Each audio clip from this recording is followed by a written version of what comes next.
Understanding our brains, why boys and girls grow differently. Have you ever wondered why your little brother can't sit still in class, but his female classmate sits quietly for hours, or why teenage girls seem to talk about feelings all the time, while teenage boys grunt and go back to playing video games? Today, we're going on a journey inside the most amazing thing in the universe, the human brain. And here's the fascinating part. Boys' and girls' brains don't just look the same with different bodies attached. They actually develop differently, wired differently, and react to the world differently. But before you think this is some boring science lecture, let me promise you something. By the end of this video, you'll understand why your teenage cousin is acting crazy, why that little boy in your neighborhood is always climbing trees, and why so many misunderstandings happen between males and females in our society. No complicated terms, no confusing diagrams, just real-life examples that you see every single day. Let's begin at the very beginning, day 1, the brain at birth. Imagine a brand new smartphone that just came out of the box. It has all the hardware installed, but most of the apps haven't been downloaded yet. That's what a baby's brain is like on day 1. When a baby is born, whether boy or girl, their brain weighs only about 400 grams. That's roughly the weight of a can of soda. But here's the incredible thing. It already has almost all the brain cells it will ever have. About 86 billion neurons. That's more than the number of stars in our galaxy. But here's where it gets interesting for our topic today. Even on day 1, even before society tells them, boys do this or girls do that, baby boys and baby girls show tiny differences in their brains.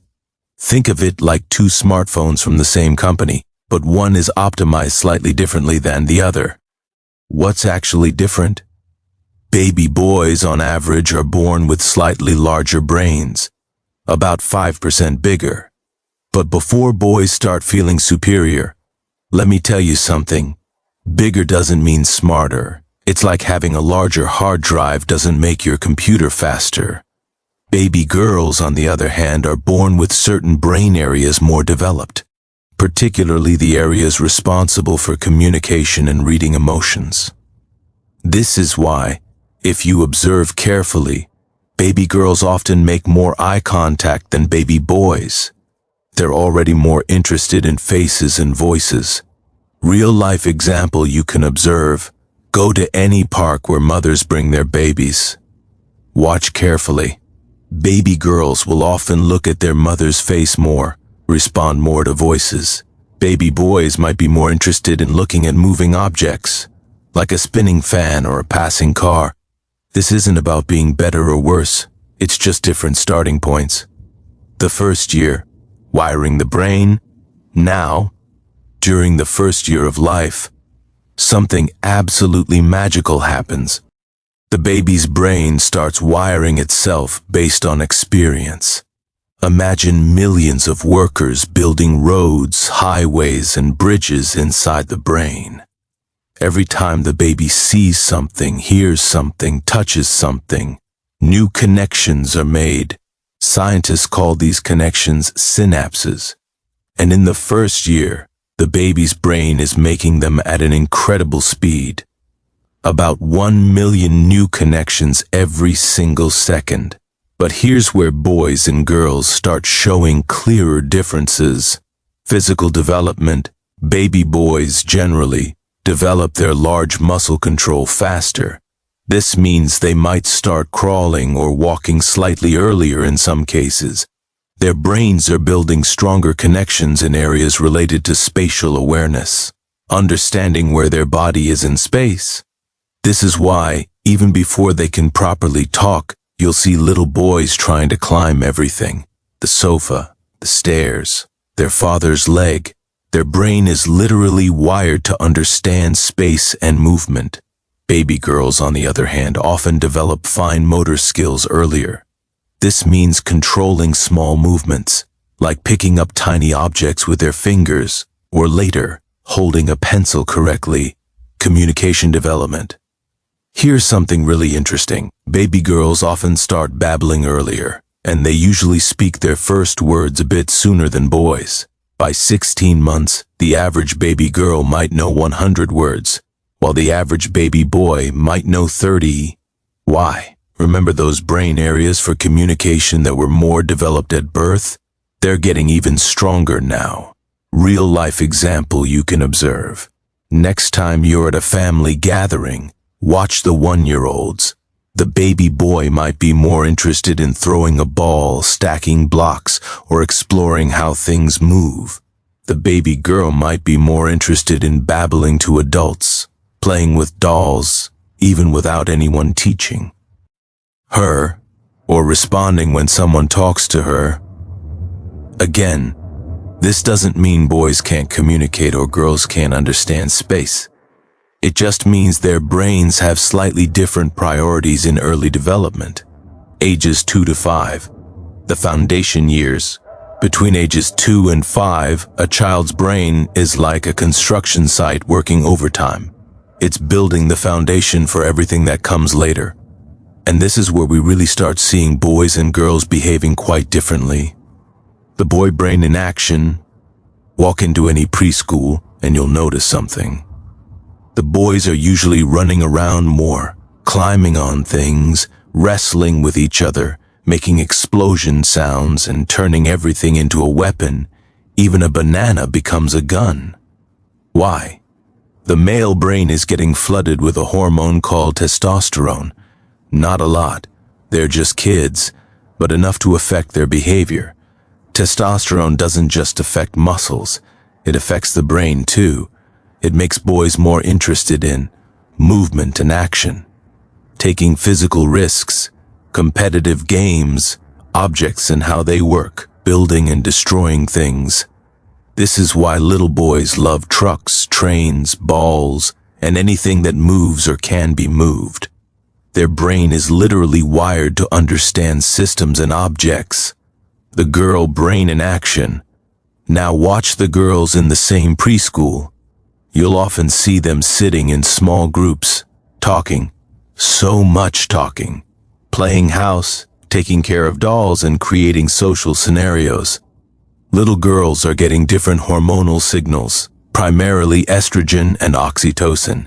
These hormones wire their brains to be more interested in social relationships, emotions and faces, communication and language, nurturing and caring, cooperation rather than competition. This is why little girls create elaborate pretend play scenarios. You be the mother, I'll be the baby, and the teddy bear is sick, so we need to take care. Their brain is wired to understand social dynamics and emotions. Language explosion.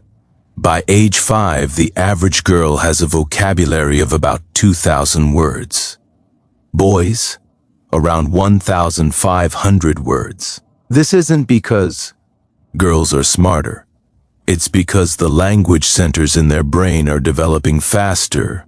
The corpus callosum, that's the bridge connecting the left and right sides of the brain, is developing faster and thicker in girls.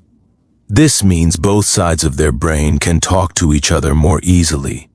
Since language is connected to both sides of the brain, girls often speak earlier, speak more, and speak with more emotional content. Emotional understanding. Here's something fascinating. Show a picture of a person with a sad face to a 4-year-old girl, and she'll not only tell you the person is sad, but she might also say why they're sad and what could make them feel better. Show the same picture to a 4-year-old boy, and he might just say sad and want to move on to something else. This doesn't mean boys don't have emotions. They absolutely do, and they feel them just as strongly. But their brain isn't wired to focus on emotions and analyze them in the same way. They're more oriented toward action than discussion. Real-life example causing society problems. This is where we start seeing the first big misunderstanding in society.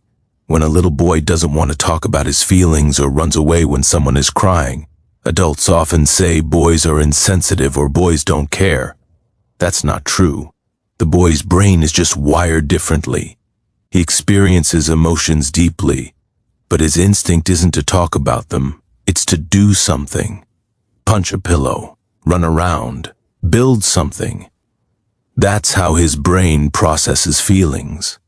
Similarly, when a little girl cries easily or wants to talk about every little problem, people say girls are too emotional or girls are overdramatic. Also not true. Her brain is simply wired to process emotions through communication and social connection. That's not weakness. It's just a different processing system. Understanding this difference would solve so many problems in families and schools. Ages 6 to 12, the school years. Now we enter the school years, and this is where society really starts to clash with how brains are actually wired.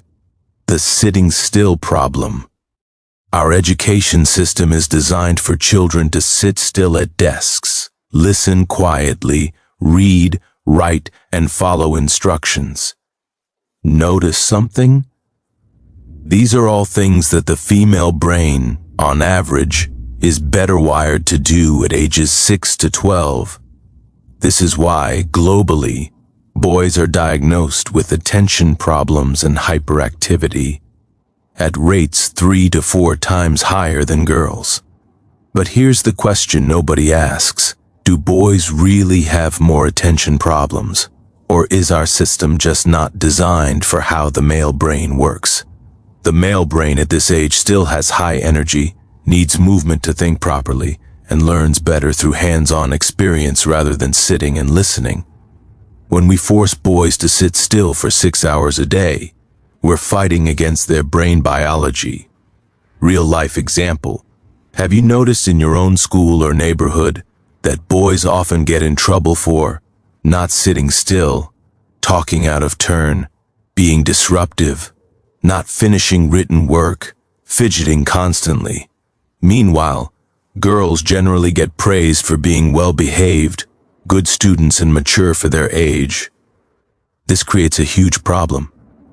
Boys start believing they're bad at school or not smart, when actually their brain just works differently. Many brilliant male engineers, scientists, and inventors were terrible students in elementary school because the system didn't match their brain. Learning style differences. Boys' brains during these years learn best through movement and activity, competition and games, hands-on experiments, visual and spatial information, short bursts of intense focus. Girls' brains during these years learn best through discussion and collaboration, reading and writing, step-by-step instructions, verbal explanations, sustained steady focus, and either way is better. They're just different. But our schools mostly use the second approach, which is why girls often outperform boys in elementary school. Social development. Between ages 6 and 12, boys and girls live in almost completely different social worlds. Boys' social world. Boys form large groups, sometimes 15 to 20 kids playing together. Their friendships are based on shared activities. They might not talk about personal stuff at all, but they consider the kids they play football with every day their best friends. Boys at this age create hierarchies. There's always someone who's the leader, someone who's the funny one, someone who's the strongest. This isn't bullying, though it can become that if not monitored. It's how the male brain organizes social groups. Boys also tend to resolve conflicts physically and quickly. Two boys might have a fight on the playground, punch each other, and then be friends again by afternoon. To them, the conflict is resolved. Action, resolution, move on. Girls' social world. Girls form smaller, more intimate friendship groups, usually 2 to 5 close friends. Their friendships are based on emotional connection and trust.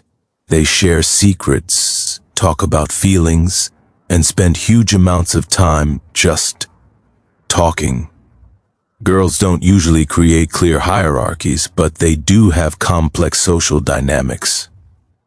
Who's in the group, who's out, who's mad at whom, who said what about whom. It's incredibly intricate. Girls tend to resolve conflicts through discussion and social maneuvering. Two girls might stop talking to each other for weeks, have multiple conversations with other friends about it, write notes back and forth, and finally resolve it through a long emotional discussion. To them, understanding why the conflict happened is more important than just ending it. Real-life example causing society problems. When a boy comes home from school upset about a friend, if he doesn't want to talk about it, parents often worry. What's wrong? Tell me what happened. Why won't you share? They're treating his brain like it should work like a female brain. The boy might not even understand what he's feeling yet. His brain needs time, space, and maybe physical activity to process emotions. Forcing him to sit and talk might actually make things worse. Similarly, when a girl has a fight with a friend and wants to talk about it for hours, analyzing every detail, parents, especially fathers, often get frustrated. Just stop talking to her if she's mean. Problem solved. But that doesn't work for the female brain. She needs to process through communication, understand the social dynamics, and feel heard. Telling her to just move on feels like being told to shut down her natural brain process. Brain development during these years. Something crucial is happening during ages 6 to 12. The brain is pruning itself. Remember all those millions of connections we talked about earlier? The brain is now getting rid of the ones that aren't being used and strengthening the ones that are. It's like a garden. You remove the weeds and weak plants so the strong ones can grow better. This means whatever children practice during these years, whether it's reading, sports, music, problem solving, or social skills, those neural pathways get stronger and stronger. This is why these years are so important. And this is why it's crucial to let boys and girls develop according to their natural brain wiring, rather than forcing both into the same mold. Teenage years, the brain under construction. And now we arrive at the most misunderstood stage of human development, the teenage years. If you're a teenager watching this, you're probably thinking, finally, someone will explain why my parents don't understand me. If you're a parent, you're thinking, please explain why my sweet child turned into a moody stranger. Here's the truth that will change how you see teenagers. The teenage brain is literally under major construction. Imagine living in a house while it's being completely renovated. The walls are being knocked down and rebuilt, the wiring is being changed, and everything is chaotic. That's what it's like being a teenager. What's actually happening? Around age 11 to 12 for girls and 13 to 14 for boys, the brain starts a massive reorganization project that won't be finished until the mid-20s. The last part to fully develop, the prefrontal cortex, the part responsible for good decision-making, understanding consequences, controlling impulses, planning for the future, emotional regulation. This is why teenagers do things that make adults say, "What were you thinking?" The answer is, they literally weren't thinking. Not the way adults do. The thinking part of their brain isn't fully online yet. Hormonal tsunami. But wait, it gets more intense. At the same time the brain is under construction, the body unleashes a massive wave of hormones. We're not talking about a gentle stream. We're talking about a tsunami. For teenage boys, testosterone levels increase by 10 to 20 times from childhood. Imagine having 20 times more of a powerful brain chemical suddenly flooding your system. This affects everything: emotional intensity, Boys feel emotions extremely strongly, but they don't have the brain development yet to understand or control these feelings. This is why teenage boys can go from happy to furious in seconds. Risk-taking testosterone combined with an underdeveloped prefrontal cortex creates the perfect storm for risky behavior. The brain's reward system is actually more sensitive in teenage boys than at any other time in life. This means risky things feel more rewarding to them than they will when they're adult. Tease. Physical aggression. Boys don't become violent monsters, but they do have much more physical energy and aggression to manage. This is why teenage boys need physical outlets. Sports, exercise, physical work. Without it, the energy has nowhere to go. Social status obsession. Teenage boys become intensely focused on their position in social hierarchies, being respected, being strong, being competent. These things matter enormously because testosterone is driving their brain to establish their place in the world. For teenage girls, girls experience a different but equally intense hormonal change. Estrogen, progesterone, and other hormones start cycling monthly, creating constantly shifting brain chemistry, emotional intensity. Like boys, teenage girls feel emotions incredibly strongly. But unlike boys, girls' brains are wired to process emotions through communication. This is why teenage girls often need to talk about their feelings extensively. Social connection focus. The female brain becomes even more focused on relationships and social bonds during teenage years. Being liked, being included, understanding social dynamics. These aren't shallow concerns. For the teenage girl brain, social connection is as important as food or water. Mood fluctuations. Because hormones cycle monthly, teenage girls can experience intense mood changes. One week she might feel confident and energetic, the next week anxious and sad. This isn't being dramatic. It's real neurochemistry affecting her brain. Body awareness. Teenage girls become intensely aware of their bodies and how others perceive them. This is partly hormonal, partly social, but it's very real in the brain. The areas that process social evaluation and self-perception are extremely active. Sleep. And the teenage brain, here's something that will blow your mind. During teenage years, the brain's sleep-wake cycle actually shifts. Teenagers aren't lazy when they want to sleep until noon.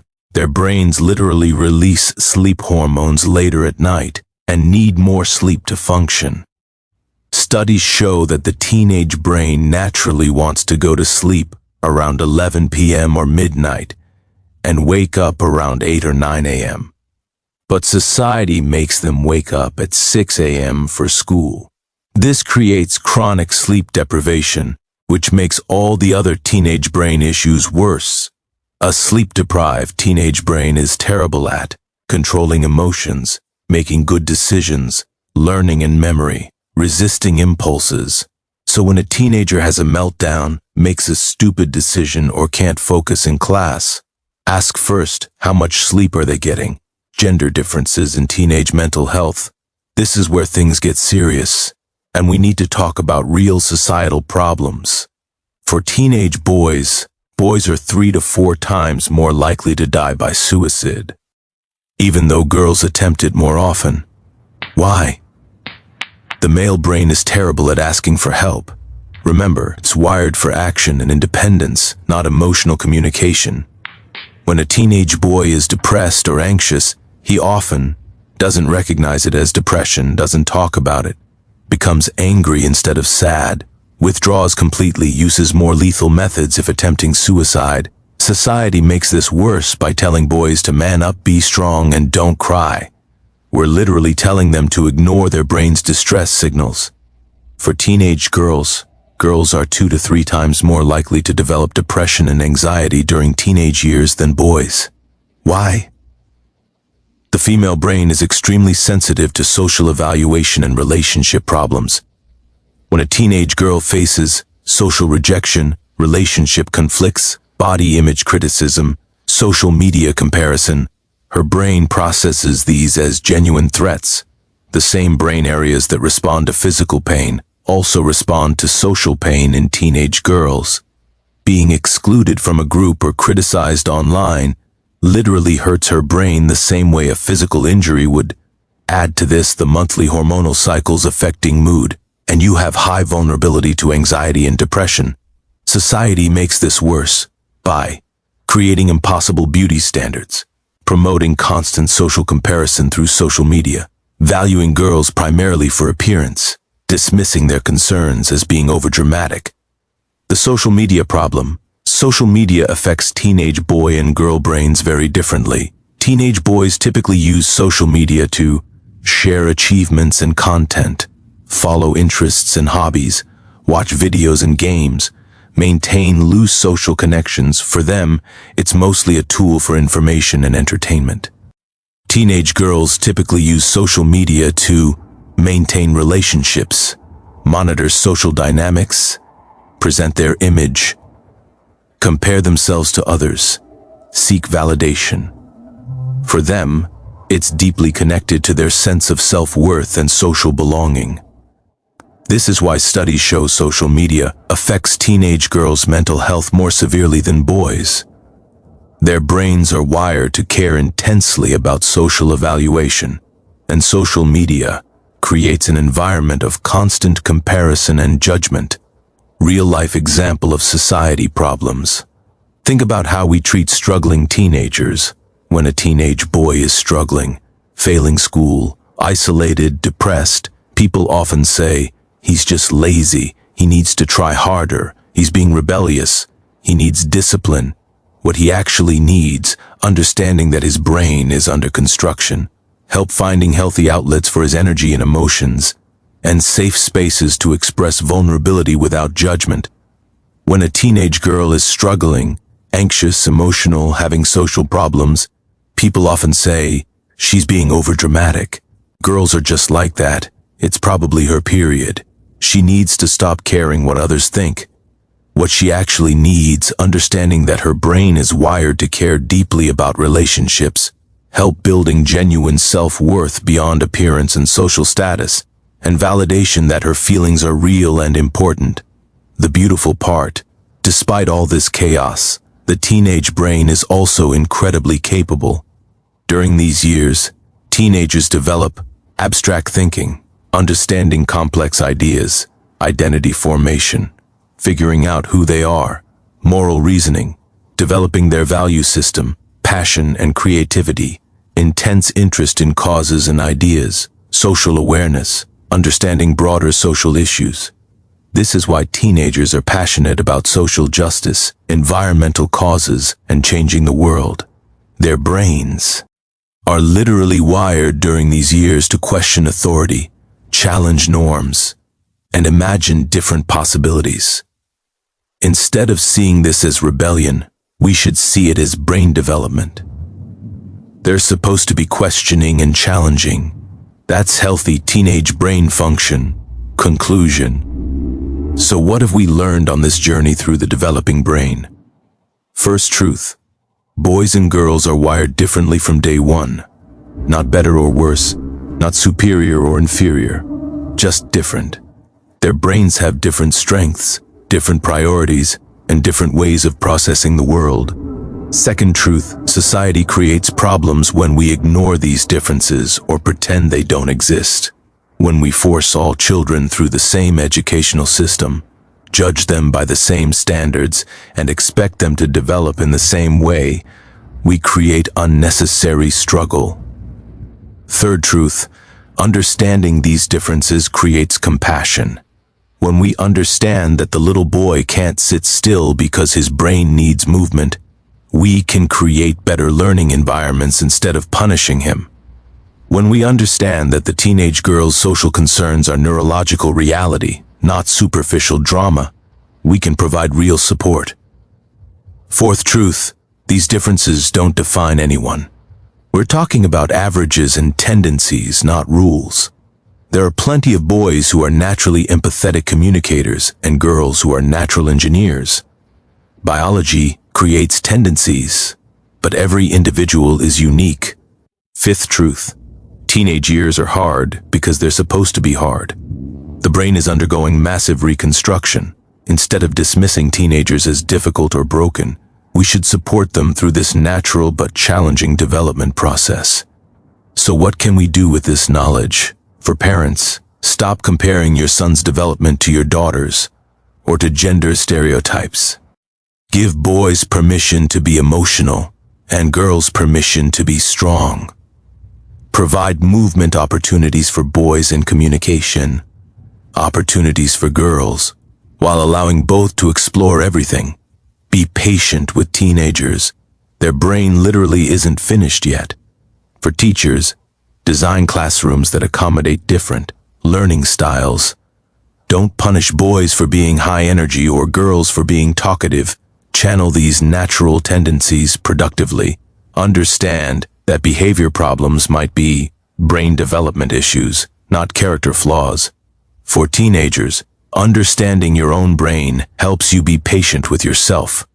Your emotions are intense because of brain development, not because something is wrong with you. It gets easier.